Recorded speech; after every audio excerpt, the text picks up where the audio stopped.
Um bom dia na paz de nosso Senhor e Salvador Jesus Cristo.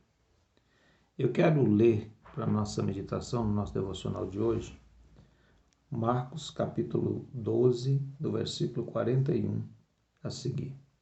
Diz assim a palavra: Estando Jesus assentado defronte da arca do tesouro, observava a maneira como a multidão lançava o dinheiro na arca do tesouro, ou as ofertas. E muitos ricos deitavam muito. Vindo, porém, uma pobre viúva, deitou todas as suas pequenas moedas, que valia um quadrante. E chamando os seus discípulos, disse-lhes: Em verdade vos digo que esta pobre viúva deitou mais do que todos os que deitaram na arca do tesouro. Porque todos ali deitaram do que lhes sobejava, mas esta, da sua pobreza, deitou tudo o que tinha, todo o seu sustento. Nós temos aqui diante de nós, na nossa frente, uma passagem bíblica muito rica. Apesar de ser tão breve o texto, mas ela tem muita coisa a nos ensinar e tem muita coisa que nós podemos extrair daqui. É interessante porque tem pessoas que são totalmente contradizentes à questão da oferta, a questão da pessoa trazer uma oferta para a casa de Deus, para o reino. Isso é tão antigo quanto o culto. Porque o primeiro culto que nós vemos, a primeira manifestação de culto que nós vemos na história da Bíblia Sagrada, foi quando Abel e Caim ofertaram a Deus. O Caim, melhor, ele teve a iniciativa, ele colheu dos frutos da terra e levou uma oferta diante do Senhor. Abel era criador de ovelhas, ele pegou a melhor ovelha que ele tinha no rebanho e deu para Deus. Isso aqui já dá a diferença da questão da oferta, não é verdade? Enquanto Caim colheu aleatoriamente os frutos da terra, Abel escolheu a melhor ovelha para levar em oferta a Deus naquele culto que eles iam apresentar a Deus. Tudo bem, Jesus está no templo e muitas pessoas que tinham recursos, dinheiro, elas apresentaram altas ofertas. E muito dinheiro era colocado no gasofilácio, era como era chamado o lugar onde recolhia-se as ofertas. E Jesus estava observando o que acontecia. De repente entra uma pobre viúva e ela tinha algumas moedinhas. E ela pegou aquelas moedas, como podemos dizer, aquelas míseras moedas, que não tinham basicamente nenhum valor financeiro. Era impossível comparar o valor daquelas moedas com o valor da oferta dos ricos. E ela colocou aquela oferta no gasofilácio. E Jesus, ele realça a oferta daquela pobre viúva dizendo aos seus discípulos: Eu digo a vocês que essa mulher deu mais do que todos os outros. Nós temos uma visão humana das coisas e nós às vezes achamos que o valor está não no coração, na atitude de ofertar, mas o valor está na quantidade que nós ofertamos. Olha bem, Jesus disse que não. Vocês já observaram, talvez você seja uma das pessoas que tem dificuldade de entregar uma oferta? Você tenta inventar um pretexto, tenta criar uma nova interpretação para o texto, tenta criar uma nova forma de viver a vida cristã para se eximir de dar uma oferta. Você já parou para pensar nisso, meu irmão? Às vezes, nós colocamos o nosso dinheiro como um verdadeiro Deus na nossa vida. Jesus falou no seu discurso, ele disse assim: olha, vocês não podem servir a Deus e a Mamon. Uma tradução mais simples, ela faz a palavra já traduzir, fala assim: vocês não podem servir a Deus e as riquezas, porque você vai se apegar a um e afastar do outro. Se eu me apegar ao dinheiro, naturalmente eu me afasto de Deus. Se você se apegar ao dinheiro, naturalmente você vai se afastar de Deus. E se eu me apegar em Deus, naturalmente o dinheiro vai perder o valor para mim. O dinheiro vai perder o valor para você. Você vai perguntar: pastor, então só não precisa de dinheiro? Preciso. Então só não quer dinheiro? Quero. Só que não pode ser meu Deus. Ele tem que ser para atender às minhas necessidades. Ele tem que ser uma bênção de Deus na minha vida e não um Deus na minha vida.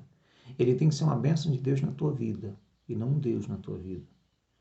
Deixa eu fazer um raciocínio pegando por base aquilo que nós falamos no dia de ontem.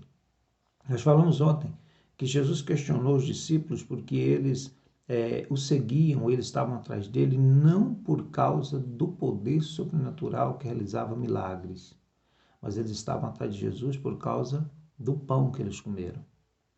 A visão daqueles discípulos não era o espiritual, era o material. Vocês lembram disso? A palavra diz que eles indagaram a Jesus e pediram um sinal. Ou pegar 5 pães e 2 peixes e alimentar a multidão não era um sinal. Eles não conseguiam ver. Estavam cegos espiritualmente, que eles não conseguiam perceber a ação de Deus na vida deles. Às vezes nós somos tão cegos de não perceber que Deus interfere nos meus negócios e nos seus negócios. Que Deus, às vezes, Ele está movendo diante das nossas administrações financeiras e nós não percebemos.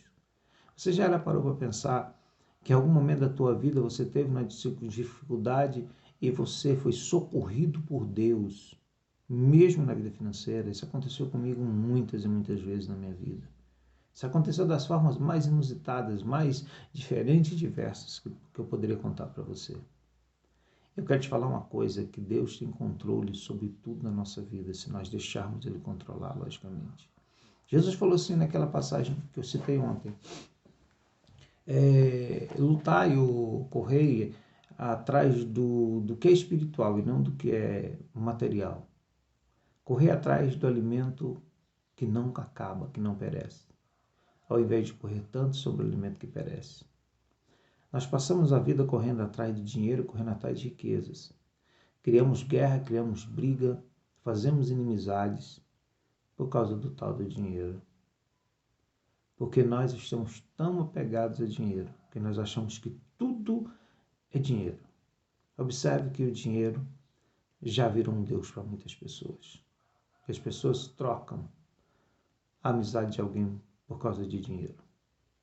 E nós não deveríamos nunca fazer uma coisa dessa. Mas vamos voltar à viúva. A viúva, ela deu uma oferta. Eu queria que você observasse comigo. Disse ontem que o adorador, ele adora a Deus, ele serve a Deus independente do que aconteça ao seu redor. O adorador verdadeiro, ele vai continuar servindo a Deus, aconteça o que acontecer. Mesmo parecendo que Deus não o ampare, que Deus não cuide dele, que Deus não responda, mesmo estando doente, mesmo estando em dificuldades financeiras, mesmo estando com crise no casamento, mesmo estando com problema com os filhos, o verdadeiro adorador continua adorando, porque nós adoramos a Deus pelo que Ele é e não pelo que Ele faz. Porque fazer o que Ele não fez hoje, Ele pode fazer amanhã, Ele pode fazer daqui a um mês, daqui a um ano. Agora a intenção de Deus é perceber o quê? Se nós continuamos o adorando, apesar de não termos recebido uma resposta imediata daquilo que pedíamos ou que precisávamos. E eu quero que você pense comigo. Aquela mulher tinha pequenas moedas, um quadrante. Será como que estava a casa daquela mulher? Será que na casa dela tinha muito alimento para os seus filhos? Será que ela tinha o dinheiro de pagar a conta de luz, a conta de água? É lógico, naquela época não tinha isso, né? Será que aquela mulher tinha o dinheiro de comprar alguma coisa, uma roupa nova, alguma coisa de bom para os seus filhos? Talvez não. A gente observa pela palavra que a mulher era muito pobre. Ela tinha necessidade. E quando ela pega essas pequenas moedas, elas leva para o templo e elas colocam ela na oferta. Jesus conseguiu ver o coração daquela mulher. Sabe que oferta que era aquela? Era uma oferta de adorador. Era a oferta que dizia o seguinte: Senhor, lá em casa não tem nada, mas eu quero servir, eu quero adorar. Lá em casa está faltando tudo, mas o Senhor continua sendo Deus na minha vida. Lá em casa eu não estou bem financeiramente, mas eu quero te adorar, eu quero te servir, porque o Senhor é Deus e eu não quero perder isso nunca na minha vida. Você já parou para pensar que a oferta daquela mulher teve tanto valor porque ela era uma oferta de adoração? Ela não era só mais uma. Aqueles ricos davam o que sobrava. Ou quantos crentes que eu vejo fazer isso? Quantos que falam o seguinte: recebi, o dinheiro não sobrou, eu não dei o dízimo. Ou eu não posso dar porque não vai dar, o dinheiro não vai sobrar. Deus não é Deus de resto. Tem muita pessoa achando que Deus está aqui para receber resto, Ele não pega resto de ninguém. Você sabe por quê que essas coisas funcionam na vida de uns e não funcionam na vida de outros? É por causa do coração. Tem pessoa que dá oferta esperando que Deus troque com ele alguma coisa. Tem pessoas que dão oferta esperando ficar rico. Não. Faça como a viúva. Dá as primícias da tua vida, sabendo que a gente faz isso por gratidão pelo que Deus já fez na nossa vida e não na expectativa do que Ele vai fazer. Mas uma coisa eu te garanto, se você tiver um bom coração para dar, para doar, para adorar, Ele vai fazer coisas extraordinárias acontecerem no teu viver. O tema é difícil, né? Ninguém gosta de que se fale em dinheiro. Todo mundo acha que não deve nunca misturar a fé com a questão financeira. Mas, infelizmente, faz parte. E na questão financeira revela-se o coração do homem. O avarento é visto quando ele não consegue dar para Deus, porque o dinheiro se tornou maior do que Deus. O coração do adorador, ele pode ser notado na oferta, porque o adorador, ele preza mais Deus do que o seu dinheiro. Ele não tem dificuldade de ofertar.